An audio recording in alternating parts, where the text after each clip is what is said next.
Hey guys, Tom back in. Welcome to day 8 in life of the OnePlus Open. So far so good with this phone. It's been pretty solid. It's very fast. It has an excellent battery. I like the outside screen. I like the inside screen. I like the fact that the crease is not noticeable. The only downside that I can think of is really the camera. But even so, taking pictures is not bad. Video-wise, I think Pixel's Galaxy iPhones look better. But after downloading the Gcam app on the OnePlus Open, in my 1 week review, I used the OnePlus Open to record the video using the Gcam app. And the video actually turns out pretty good, so no complaints there. That's one of the biggest benefits of Android. You don't like a particular app or function, there's always a way to customize, root it, download APK, sideload a random app, and you can make things work the way you want. And with the Gcam, the video quality I find it to be much better. Currently, I'm recording this video on the Galaxy S22. I just like to switch it up every now and then. But before going deeper into day 8 in life of this phone, just want to give a quick shout out to my partner Mint Mobile.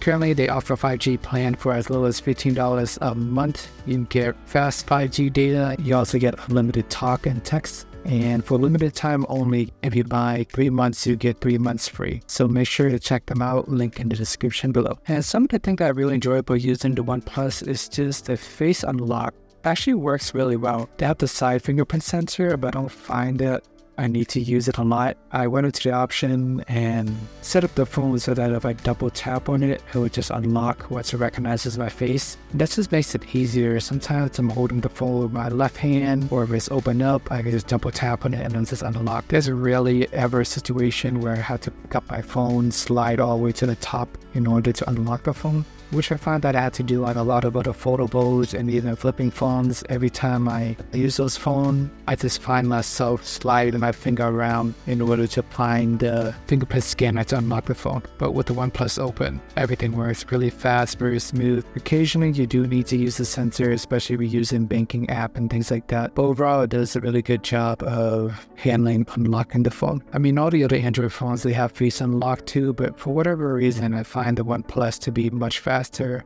I checked the option to skip a swipe, so it does it automatically. It feels even faster. I mean, it's not the safest thing in the world. If you want to be super secure and you don't want anybody unlocking your phone by accident, then just keep the extra swipe, use the fingerprint sensor.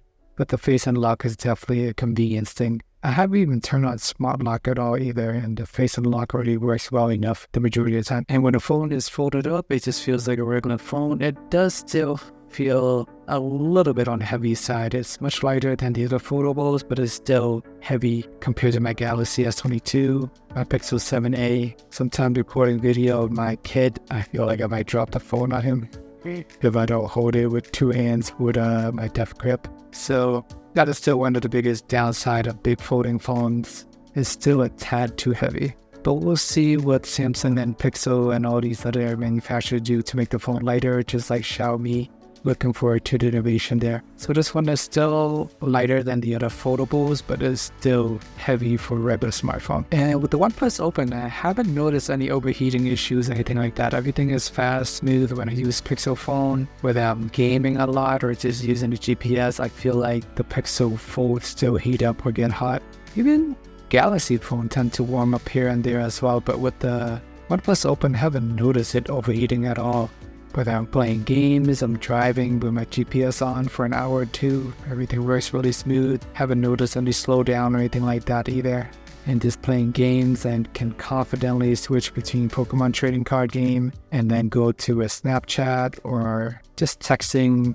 Switching over to YouTube videos, switching back is fine. Multitasking works very well, and everything is handled visually in the background. When I use my Pixel 8, every time I play a game and I switch over to Snapchat and then I switch back to my game would restart, and that was really frustrating and definitely gave me some PTSD just switching between apps, especially when I'm in the middle of an epic battle. And I love a lot of the subtle things that OnePlus did with this phone. Just the fact that they made the outer display feels like a regular smartphone. I don't feel obligated to open it up every single time I use it. And when I do want to open it up, I know exactly when I want to open it up, whether I'm watching a video or I'm web surfing and I want a bigger screen, I can just do it easily. When I had the Galaxy Z Fold, it is so annoying because the outside screen, even though it's nice to use, is so thin, it's hard to read certain web pages and things like that. And even some of the apps, everything is shrunken down. It's long and narrow, so I find that I automatically open it up every time, but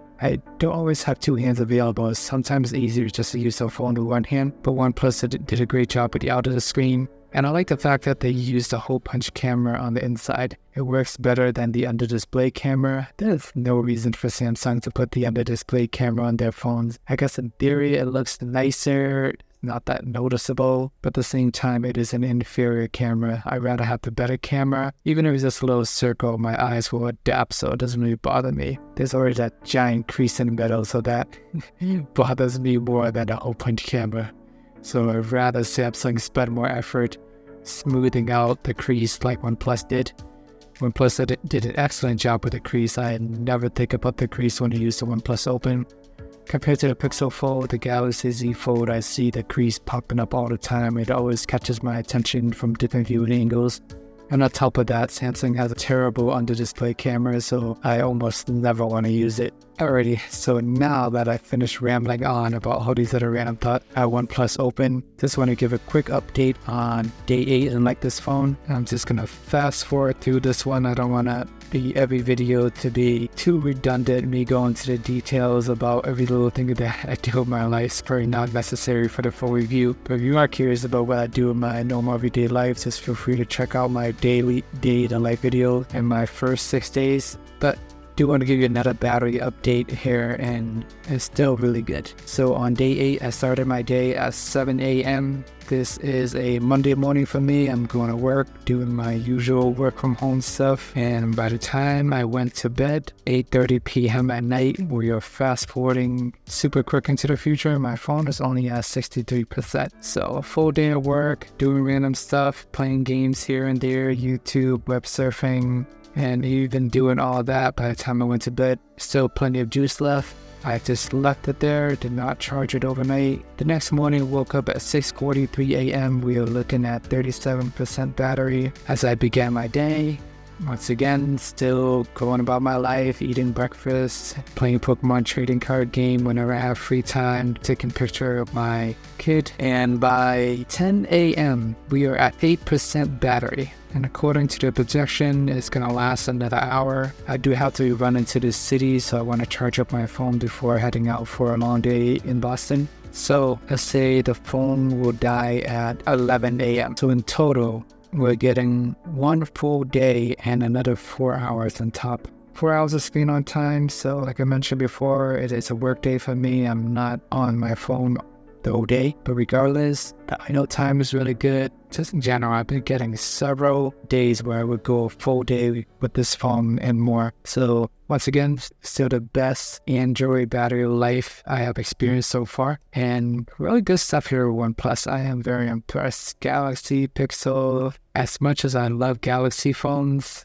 that is probably my number one preferred choice, and I do enjoy the Google Pixel as well, but OnePlus definitely have a nice place in my heart due to all the value that they give. They have really fast phone, they give you the charging brick, they get really fast charging, you get power, you get a lot of stuff, you get a cheaper price, you get a really good value for the day. The only downside of OnePlus phone is the terrible camera.